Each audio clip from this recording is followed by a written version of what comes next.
set. He just Nobody ran knows down what on his happened or barber, why it bro. happened, What? but a rapper going viral to Trying destroy to get me. one mistake, one bad album, Shout out one to Patrick tweet can CC. start a ripple effect Drink that water. leads a rapper to fade into irrelevance. Today we are going to look at the Or he stories say of stay rappers whose hydrated. careers Anyways, dwindled for reasons they likely could have prevented, starting with superstar Pride, a rapper who had the fastest and most ironic rise and fall of all he had a time. bank. Many of you heard Mom. Superstar Pride briefly in Don't 2023 worry. when his song Painting Pictures went viral. However, it wasn't necessarily viral for the song, but rather his obscure mullet-style haircut. The crazy part about this track is that it was originally uploaded in 2020 and went unnoticed. And mama, don't worry, you raised the... Then 2 years later, when he uploaded the live mic performance video to Painting Pictures, That it was- also fell on deaf That went so ears. viral, bro. It wasn't until 5 months after the music video dropped, February of 2023, that Pride casually created a TikTok, posted the music video snippet, and it blew up. The first clip he posted got 10 million views. The second one did over 40 million views. Bro got the Sonic haircut. Bro looked like he got screamed at. Bro's haircut was 50% off. Nobody was talking about the song, just his hair. Then a viral trend emerged of people imitating his video with something ridiculous taped That to was the back funny. of their head, which could not be outdone when someone managed to get an entire airplane strapped to their head. The opening line, "Mama Don't Worry," was also getting stuck in people's heads, which led to the song amassing 160 million streams on Spotify and over 30 million on YouTube. Painting Pictures shot up to number 25 on the Billboard Hot 100, and every major label got into a bidding war trying to sign him, but he sided with Steve Stout and That's a his good sign. independent structured music label, United Masters. Okay, the thing about this, I'm not even gonna say that I was a big fan of the song, but the way that the Instagram reels and TikToks was so crazy, and boom, don't worry, you ready? Thanks. I don't even listen to rap like that, like crazy, like now at least, and I knew that song. Like I said on one of the other videos, like once it hits me, I know that it's going crazy. And he wanted like $5 million from a label, and when they didn't give him $5 million, they were offering him $3 million. He's like, if it ain't 5, I'm not signing it. I'm like, what? Pride let his ego get the best of him, refusing $3 million for wanting $5 million. 3 weeks after refusing the record deal, he was arrested for murder. Oh Mississippi wow! was charged with murder in Panola County. 20-year-old Kadarius Pride, known as Superstar Pride. The victim, Marcus Wheatley, fly, was man. Pride's barber, likely responsible for his signature hairstyle. Wheatley's grandmother said Pride stormed into their house and gunned him down in the backyard. Currently, Pride is being held without bond and doesn't have a trial set. He just Nobody ran knows what down on his happened or barber, why it bro. happened. What? But a rapper going viral for his ridiculous haircut in February, then allegedly murdering his barber a few months later after denying $3 million is the most insane self-sabotage Patrick is not lying. Like that's crazy. Okay, so you went viral for having a little shag, and then you not messing with your barber no more, and then you turn down $3 million. How can you turn down $3 million? How much money you got? Like somebody offered me $3 million. I'm gonna take it. I'll start a rap career today. Dang, like I don't know, man. That's just wild. I have ever seen. And if you Yeah. thought Pride's story was a Let's poetically hear some. ironic form of Here's some self-sabotage, next, man. meet Chance the Rapper, Oh! who once famously Alright. said, "I met Kanye West, Look, I am never..." okay. Before he do his Chance spiel, bro, I don't feel like Chance really. We gotta give Chance some more flowers, bro. He got some bops. Even that last project that just shot was terrible. It wasn't that bad. Like it wasn't acid rap. It wasn't the mixtape he put out before. But like, come on now, like putting him in here with Superstar Pride is disrespectful, to say the least. Fail, but still managed to fail. See, he about to talk about just all right. Subscribe to my channel so we don't have to have ads no more. I'm trying 250 subscribers. We need Chance the them. Rapper's 2013 mixtape Acid Rap Acid Rap's was a universally banger. praised by hip-hop fans. His raspy voice and sprinkle of soul combined with his youthful, positive energy made this project a masterpiece. Tracks like Cocoa Butter Kisses and Favorite Song have aged like fine wine. But Chance was in no rush to capitalize on his buzz. He worked on his next mixtape for 3 years. He had the whole city of Chicago rooting for him and garnered support from the biggest artists in the world, including Kanye West, who featured Chance on his 2016 album, The Life of Pablo. Chance's part on Ultralight Beam is one of the biggest highlights of the project. Coloring Book was his 2016 mixtape. Coloring Book that was served as hot. the perfect follow-up to Acid Rap. Chance's cadence, soulful lyrics, and euphoric beat selection was unlike anyone else in hip-hop at the time, especially on tracks No Problem and All We Got. He earned a Grammy for Best New Artist, and some people even believed he could give Drake a run for his I money, remember that. but then he blew it. And I'm gonna blow you away when you hear about today's sponsor. Lately, I've been obsessed with fantasy sports. All right, so I'm gonna skip past the DraftKings or whoever he about to pick them because we don't gamble over here, man. But all right, let's hear The it. song went viral, but when fans criticized it on Twitter, his responses would put a nasty stain on his reputation. People have different tastes, and that's fine, but the way you're talking to fans who have been with you since 10 days is disappointing, and that ego reflects in the quality of your newest music. Eat it. You are a spoiled child. I ain't see because all this. artists are making music for you. Okay, look, it's crazy because look, I don't follow no celebrities. Y'all know this. Like, maybe one day, but not today. I follow none. So I didn't see all of these responses. So whatever I said, look, I reserve the right for anything I say to not be held against me. Like I said a lot of stuff. Those are the past. The music wasn't trash. Maybe his responses was bad, but the music was not bad. To find or like anything I made. If I knew you existed, I would have tried my hardest to keep you from being able to enjoy it. Now go eat it. He did have that song that was over and that was over bad. again told the fan to eat it. Not bad, This but he was interaction telling was a he far hoped cry you from charge the again. positive and Great. wholesome Chance the Rapper fans love. Yeah, I remember When that he dropped song his debut with Action album, Bronson. The Big Day, on July 26, 2019. The Big Day was a reference to his wedding day, which he was planning during the creation of this album. Chance mentions his wife and family over 20 times on the record, which became a huge meme. And while his intentions were pure, the album simply was not good. I am genuinely feeling like a strong 0 on this record. Oh, Fans man. hated the project as well, and were quick to let him know. On Twitter, Chance would block anyone who poked fun at him or said anything negative about the album. With the Gotta keep all that influx of hate, negativity he out your life, responded with man. extreme I feel you, measures. Chance. I'm getting this crazy feeling that people want me to end it. These desperate tweets combined with his lazy album would lead to him canceling his 32-city arena tour, saying that he was instead going to focus on spending time with his family, which again sounds understandable, but it was a lie. The tour was actually canceled due to, quote, historically low ticket sales. According to his now ex-manager Pat Corcoran, Chance fired his manager, then blamed him for fan disappointment in The Big Day and underwhelming fan support for its associated tour. Corcoran would go on to file a lawsuit in November of 2020 against Chance the Rapper for breach of contract, stating that he is owed over $2.5 million in reimbursed expenses for supporting and these some promoting big numbers in the rap Chance's game. an additional $3 million for unpaid commissions, and 15% of Chance's net profit across all business earnings. The lawsuit also revealed that Chance started working on his album in February of 2019, which was only 5 months before it was released. His manager knew there was not enough time for the creative process that was involved in releasing an album. Chance's recording efforts were compromised by unproductive and undisciplined studio sessions, procrastination, and lackadaisical effort, which explains why there are terrible lyrics throughout this record. If you blink it, you might miss it. You gotta click it or tick it. Life is short as a midget, but mine's a little LeBron. And how could we forget? Not feeling that, Patrick?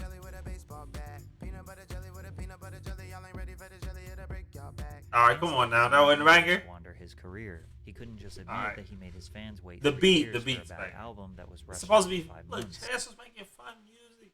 It's about his wife. He loved his wife. Like y'all don't feel it, man. I get And the way he responded to them on Twitter was just childish. From here, all his hype died. On the other hand, if he stepped out of the limelight to genuinely focus on his family, that's respectable. Maybe that's something we should celebrate rather than see as a downfall. But Chance wasn't the only rapper whose Twitter fingers started their downfall. In the case of OG Maco, he I don't pretty even know much what this forced is. everyone to hate him because of his tweets. In 2014, OG Maco had a ton of momentum after his song What's You the Guessed song? It went viral on Vine. This track was unlike anything we had ever heard at the time. Before mumble rap took over, we had I think I know Maco what- I think I know what screaming this is. insane ad-libs over the most simplistic, hard-hitting trap beat. He had a darker, more rock-like aesthetic and even called himself not a rapper, but a rock star. The song reached number 90 on the Billboard Hot 100, and he could even be credited with Yeah, I remember this inspiring song. many rappers after him. It definitely inspired Keith Ape, who just released a track called Itji Ma that sounded suspiciously similar. Just listen to them at the same time.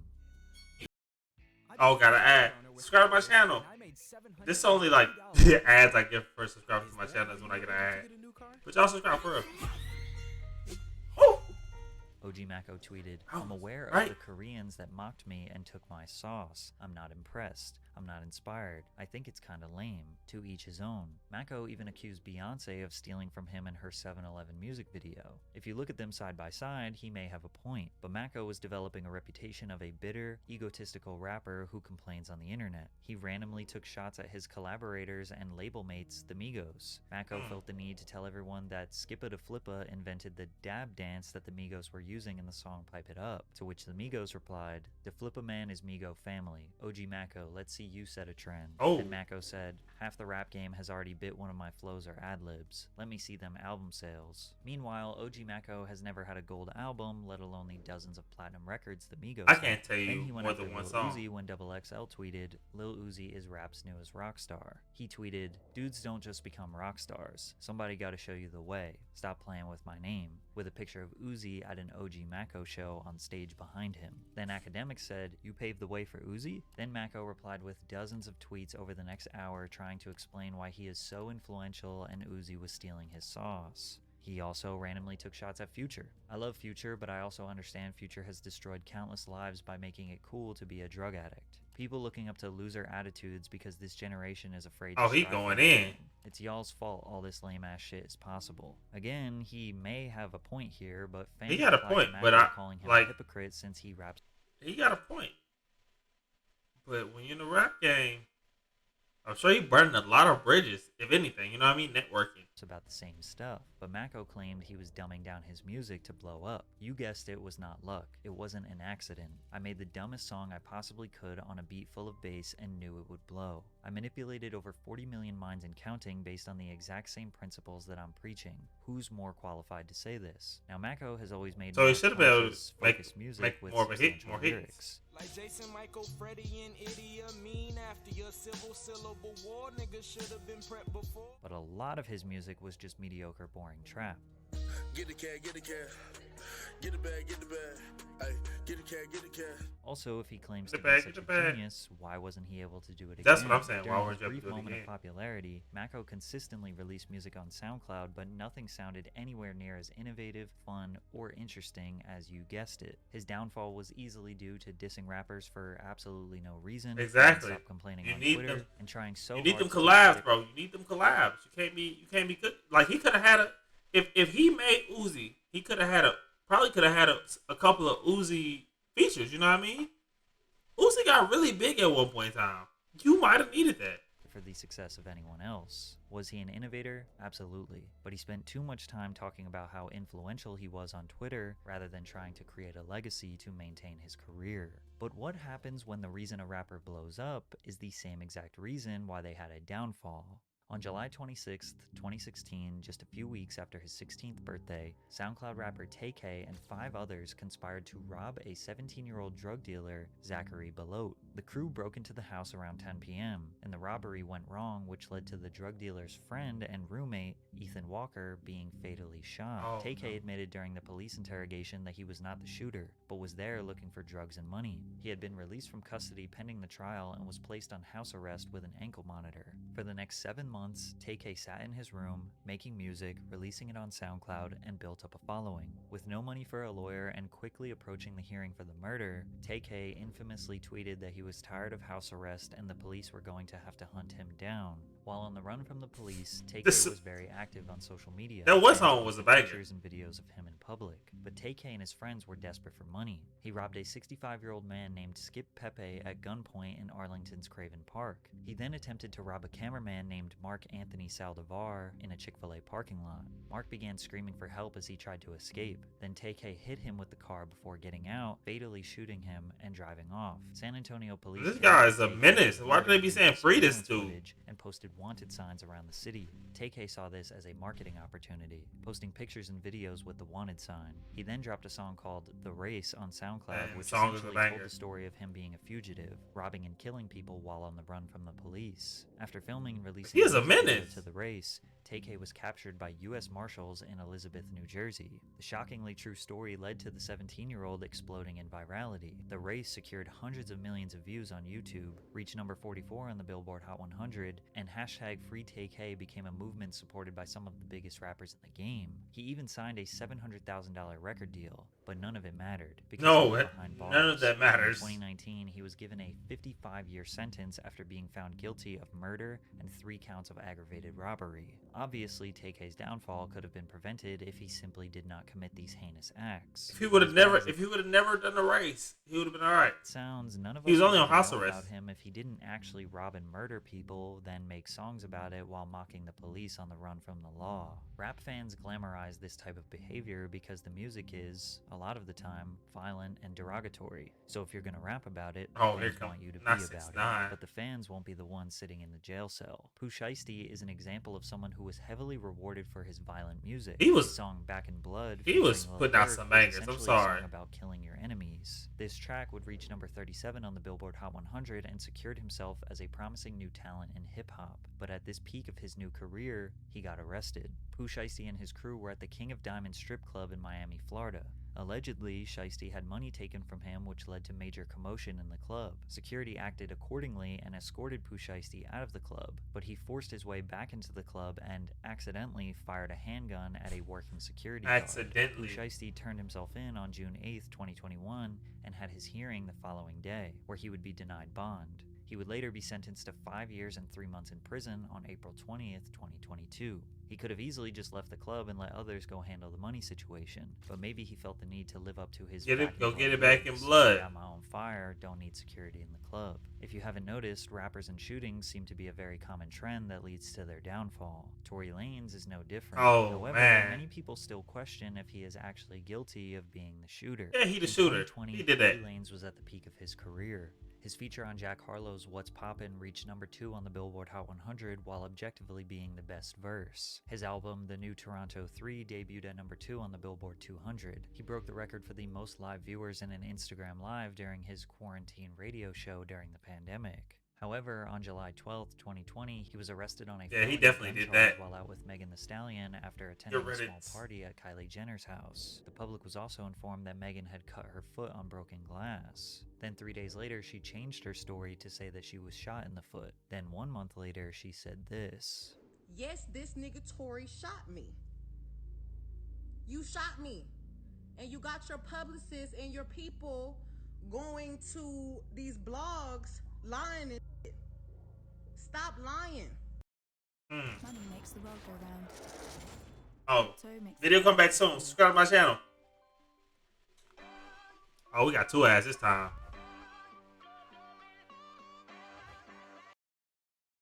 Social media immediately took Megan's side. Yeah, for sure. Silent about if somebody say, "Hey, he shot me," why would I not believe that you shot her? Why would I not believe that? Why would I not believe that you shot her? Who would just be out like, "Oh no, he shot me," and like you innocent to proven guilty, but she was standing 10 toes down. You know what I mean? That was a funny little joke, y'all get that. But she was standing 10 toes, like, I believe he shot her the whole time.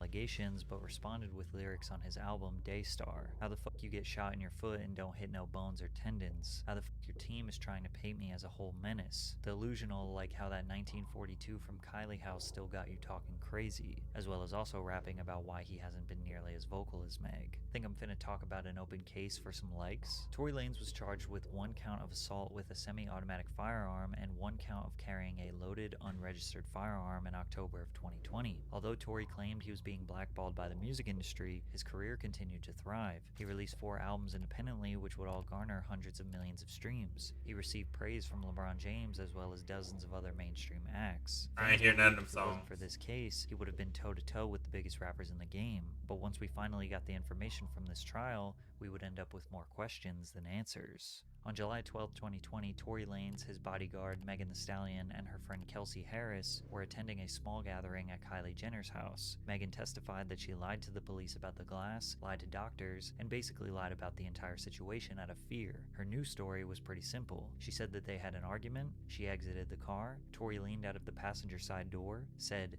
"Dance, bitch," and shot her from 25 feet away in the back of the foot. Then Tory ran up to her apologizing, and she got back into the car so they could give her a ride home. The cops arrived when the neighbors reported the gunshots. Tory chose not to testify and defend himself, which he would later regret. Kelsey, Meg's friend, testified that Tory was trying to hook up with Kylie Jenner, and Meg tried to convince him to leave the house. Meg was upset that Tory didn't want to leave, so she got into the car with Kelsey and drove almost all the way home before realizing she forgot her slipper and went back to Kylie's. They grabbed Cinderella. Tory the second time after Kylie allegedly told them to leave.